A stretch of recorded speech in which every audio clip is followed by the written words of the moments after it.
Let's talk about obedience. If someone in a white lab coat spoke to you in a calm, steady voice, how far do you think you'd go? If you knew someone was clearly suffering, and you were told to keep going, would you really be able to stop? Most people answer right away. Of course I'd refuse. I'd never do that. I used to think the same thing. Honestly, I still want to believe that. But here's the scary part. Questions like this don't always expose evil people. More often, they expose kind, responsible, completely ordinary people. People don't obey bad orders because they enjoy being cruel. And they don't obey only because they're thoughtless. The more uncomfortable truth is this. Sometimes people obey because they want to be good. Because they want to seem responsible. Because they don't want to make things awkward. Because they're afraid of looking too sensitive. Because if they stop everything right there, it suddenly feels like it will all become their fault. Obedience does not always arrive with a violent face. Very often, it arrives with a polite one. Picture this. You're sitting in a small lab. There's a machine in front of you. Next to you stands someone who looks like an authority figure. His voice is calm. His expression never wavers. He tells you this is for research. All you have to do is follow the procedure. The person in the other room must be punished every time they get an answer wrong. At first, it doesn't feel like much. It's just a button. One small button. A tiny movement of your finger, and it's done. But then it starts to build. Once, twice, 3 times. And at some point, you hear someone groan through the wall. Your body already knows something is wrong. Somewhere inside, a quiet feeling rises up. This isn't right. And that's when the person beside you says, please continue. The experiment requires it. You pause for a second. And a shocking number of people still move their hand. In the famous obedience experiments, many participants followed instructions all the way through, even while feeling deeply uncomfortable. And the most important part is not just the number, it's the scene itself. These people were not smiling. They were not enjoying it. They hesitated. They struggled. They sweated. Some of them even trembled. So this is not really a story about monsters. It's a story about ordinary people in conflict. More precisely, it's about that moment when your mind is saying no. But your hand keeps moving anyway. We usually think of obedience in a simple way. You obey because you're scared. And yes, fear is part of it. But that doesn't explain everything. In real life, what moves people is not always an obvious threat. Much more often, it's a gentle push. Just do this one thing. Everyone else is doing it. This is the standard process. The people above you will take responsibility. If we stop now, this only gets bigger. Strangely, those words can feel comforting. Because they make it feel like you no longer have to judge for yourself. It starts to feel like the rule made the decision, not you. Like the atmosphere wanted it, not you. Like you're not doing something wrong. You're just playing your role. I've seen moments like that many times in life. Nothing dramatic. Just everyday moments. A person at work makes a clearly unreasonable demand, and everyone glances around. Then lets it slide. At school, one person quietly becomes the scapegoat. And nobody says, hold on, that's not right. At a group dinner, someone crosses the line, and people laugh. Just to avoid killing the mood. Afterward, everyone knows. We should have stopped it. But in that moment, stopping often takes more courage than going along. Not because people are naturally cruel, but because breaking the flow of a relationship can feel unbearably heavy. That's why obedience is so dangerous. Big harm often begins with small agreement. If a horrible order came right at the start, refusing it might actually be easier. The real problem is that it usually starts small. Just confirm this. Just pass this along. Just sign here. Just pretend you didn't notice. At first, it doesn't crash directly into your conscience. And that makes it easy to fool yourself. This much is fine. I didn't really do it. Everyone does this. But that small compromise makes the next one easier. Once people put one foot in, they tend to bring the other foot in too.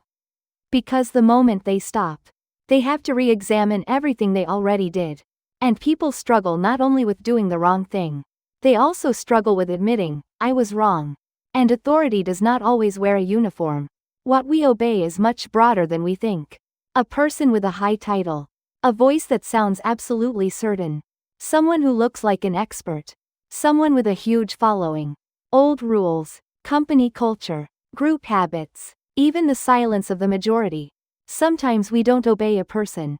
We obey the atmosphere. That's why in some spaces, everybody feels something is off, but nothing changes. Because no one says it first. Everyone doubts it on the inside. Everyone acts like they agree on the outside. And soon, that silence starts to look like the rule itself. Now here's the twist that really matters.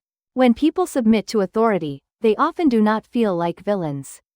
Sometimes they feel like good workers, cooperative people, responsible adults. And that is deeply uncomfortable.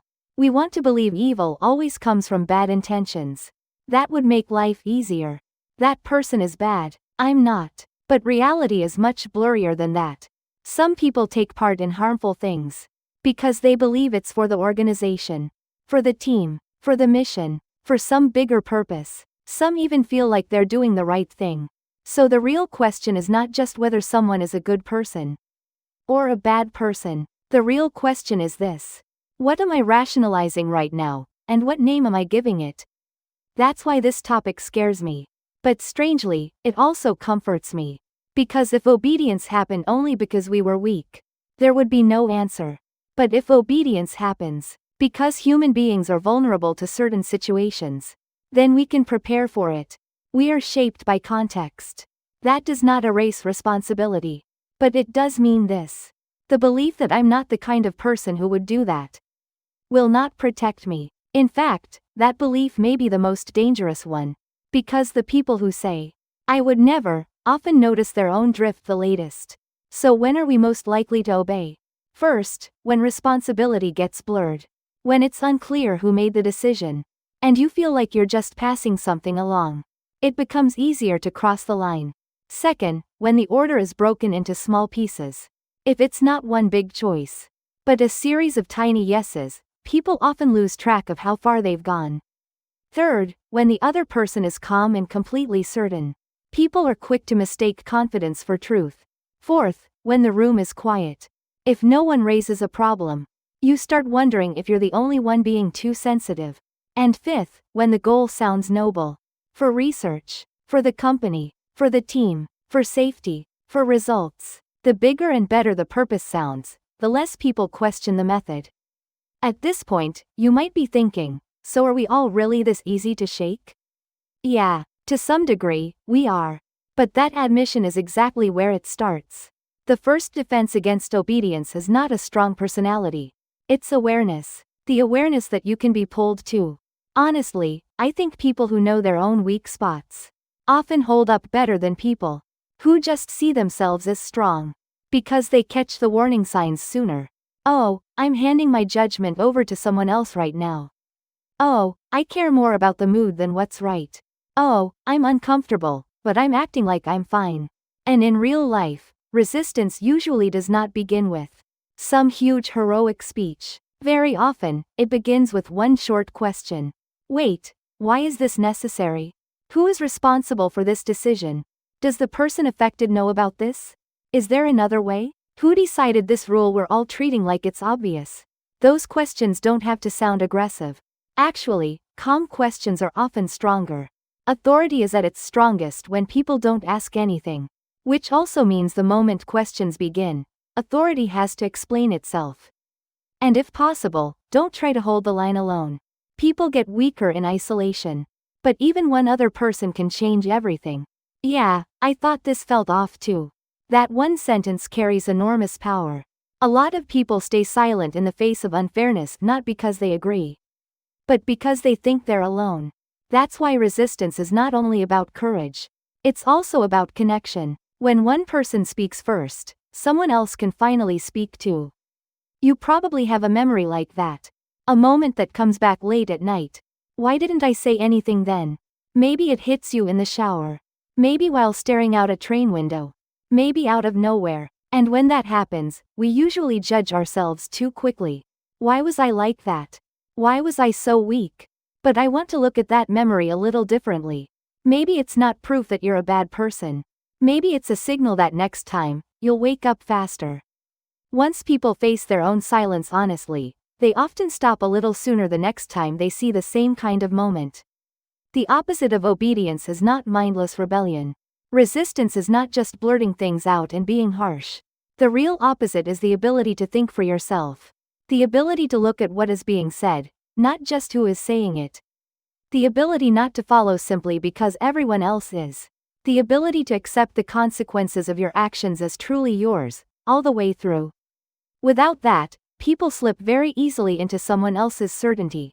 But with it, even ordinary people can stop. So after watching this, I hope you remember at least one thing. The fact that you can be influenced by authority is not something to be ashamed of. It's human. Anyone can be vulnerable to it. What may be more dangerous is denying that possibility all the way to the end. There may be no sentence more dangerous than this one. That would never be me. A safer sentence is this. I could be pulled too. So I need to check myself more often. Am I moving because I truly believe this is right? Or have I leaned on someone else's certainty and stopped thinking for myself? Maybe the most frightening question is this. In front of what kind of authority do I stop thinking? Money? An organization? Someone I love? The crowd? A voice that sounds like expertise? If that question makes you uncomfortable, that probably means you're in exactly the right place. The most important questions usually do feel a little uncomfortable. And maybe that discomfort is proof that you're not fully asleep. In the end, this is not a story about judging other people. It's not about pointing at them and asking, how could they do that? It's about seeing ourselves more honestly. People obey more easily than we want to admit. But people can also wake up faster than we think. The moment we stop asking, who told me to do this, and start asking, can I take responsibility for this? Something changes. That's where obedience ends. And judgment begins. And I believe that beginning rarely starts with grand heroism. It starts with one quiet sentence. Wait, I don't think this is right.